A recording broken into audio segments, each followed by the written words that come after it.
هذا الوصية إهداء إلى كل أم، إهداء إلى كل شخص فقد أمه. يقول خايف عليها من الثرى غطاها، ولا الحصى حافية خافت ذاها. خايف عليها من الثرى غطاها، ولا الحصى حافية خافت ذاها. أكرم عليها بالكفن ينطوع، بالبيض ظل فراشها وغطاها. أكرم عليها بالكفن هاد أمي، واشهد عليها بما عطت يمناها. هذا الضحى والليل يتحرونه، هذا السماء ونجومها تنعاها. هذا السوالف مثلنا تبكيها، والأرض تنشد عن أثر لخطاها. هذا الكبيرة كبر هذا الدنيا، هذا العظيمة جل من سواها. أبكي عليها، أبكي عليها مو نهار وليلة، ولا سنة تمشي وعد قضاها. أبكي عليها كثر ما شالتني، وكثر الحنين اللي اختلط بغناها، وكثر الأسامي، وكثر من سموها، وكثر نجوب، وكثر من يرعاها. أبكي عليها من القهر يا دنيا، من لي أنا، من لي عقب فرقاها. من فتحت عيني ولا خلتني، وشوفوا ولدها بالقبر خلاها.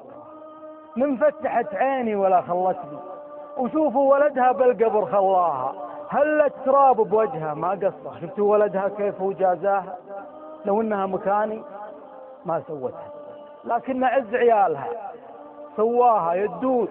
يدود شوفها ذابلة، جنبها أنا ولدها حاضر وافداها. قطعني هاك اللي تبي من جسمي، بس الكريمة لا تجيب حذاها. وصيك أمانة قل لها تعذرني، وتكفى تروح تحب لي ما طاها. أبيها تغفر لي مثل ما كانت، كل خملة مني بطيبها ترفاها. يالله عساها بالنعيم الخالد، وعساها في جنة عدن سكناها.